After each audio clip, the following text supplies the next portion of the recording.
we're going to actually start with Coach Kerr with your comment tonight first, please. Yeah, it was a great basketball game.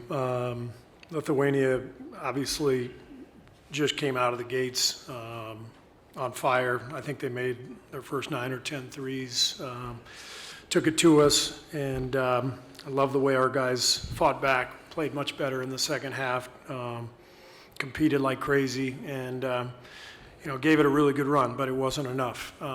We're fortunate that the loss doesn't hurt us in terms of our goal, which is to win the gold medal. But it's a great game for us to experience because this is FIBA. There's some great teams that have continuity, that understand what they're doing, that execute. And I thought Lithuania was brilliant tonight, and they deserve to win. Thank you, Steve. Anthony, if you could give us a comment, please. He said everything. Okay. All right. If you have a question, raise your hand. We'll get a microphone to you right here in the front. There you go. Big Fisher with Yahoo Sports. Steve, a couple of the guys out in the mix zone credited with miscommunications on defense with other screen actions and stuff. What do you think was kind of missing in the communication side of things on the defensive side of the ball? Yeah, we were on our heels that whole first half. They were carving us up, and we definitely had some miscommunications. But as I said, we improved in the second half. We started playing a lot harder, which we are going to have to do, and had our chances. They made several really tough off-balance threes that allowed them to stay ahead. So, when a team does that, you give them credit. But as I said, we'll learn from this. We have a great tape to watch and see the things we need to improve upon and go from there. Ant, just wondering where you are right now mentally after your first loss with Team USA and headed into the quarterfinals. Luckily we get to play again, so that's all I'm thinking about. It's the next game. Yeah, that game over with. We're gonna watch film, learn from it, but yeah, on to the next one. Steve, Tim Reynolds with the AP. It's every game means something, obviously, even though this one, like you said, didn't mean a whole lot standings-wise. How much did that concern you going in when you don't technically have a whole ton to play for? But yes, you're representing the country, you're representing, the program, all of that. Where did you sense that this could have been a dangerous one, just given that, Tuesday was a lock no matter what? Not really. I didn't feel like we let down. We didn't play particularly well against Montenegro, so we wanted to come out and play better, but they just punched us in the mouth. Right away, they made every shot. They executed, and so I don't think it was a case of us not being ready. I think it was a case of them playing a perfect first quarter and us understanding how hard we're going to have to play to accomplish our goal. Brian. Steve, you've made it clear that you want to play right here. You want to play small and you want to switch. And you didn't. I don't think you went to two bigs much tonight. If you did it all, you kind of stuck with your game plan. Do you think that is going to carry you through ultimately, especially since not every team is as big as Lithuania?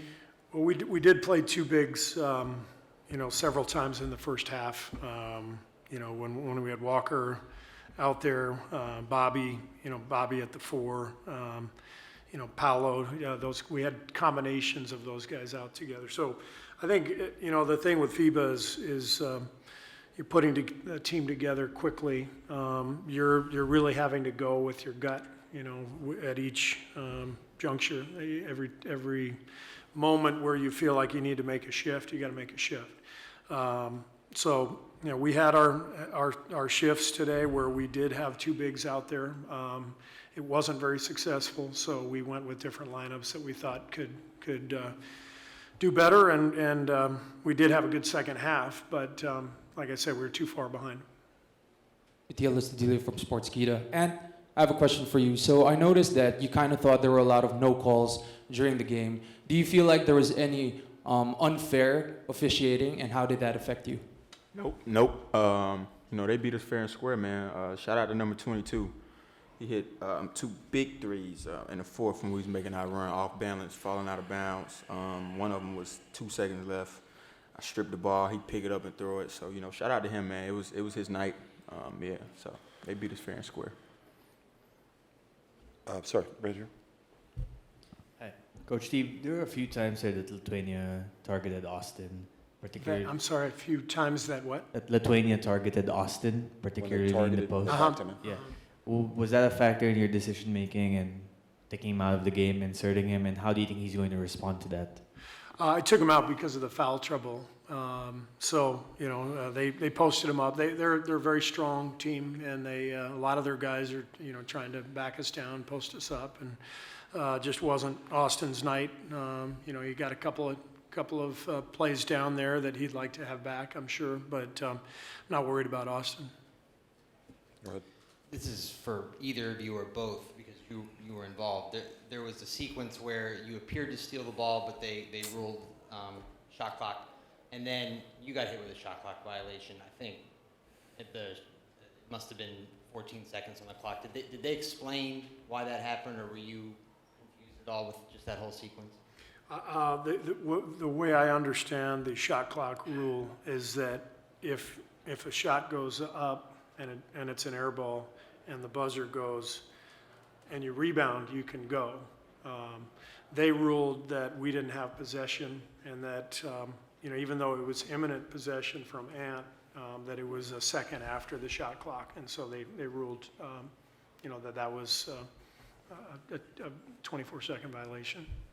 And then the other one that you said, the 14 one, that was my fault because when there's a foul, if you get the ball in the front court after a foul or a turnover, it immediately goes to 14, which is a specific FIBA rule.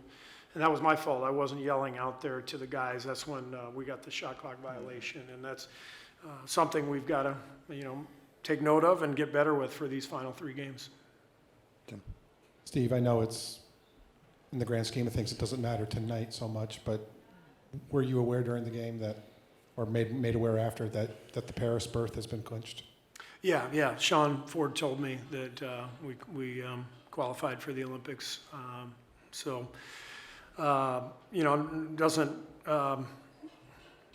Doesn't ease the pain of the loss that we had tonight for us, but for USA basketball, it's a good thing to not have to go through any qualifying, anything further, you don't have to worry about anything else. But to be honest, I'm not worried about the Olympics. I'm worried about this. We want to win the World Cup, and that's our focus. Coach, how much was Jaron's foul trouble an impact tonight? I think the final numbers, he was plus 16, or USA was plus 16 with him on the floor, minus 22 with him on the bench. Trying to figure out how that math would work. Where did those 6? Wouldn't you just be plus 16 and minus 16? Maybe some free throws involved, or I don't know. Yeah. Anyway, Jaron's got to be. He's got to be better with that. The first foul of the game, he can't get that one, and he knows that. And we'll show the film, and we need him on the floor. He's one of our best players, and the early fouls changed the game for sure, and then you saw how effective he was when he was on the court. So he's got to improve with that, and he knows that. Right there.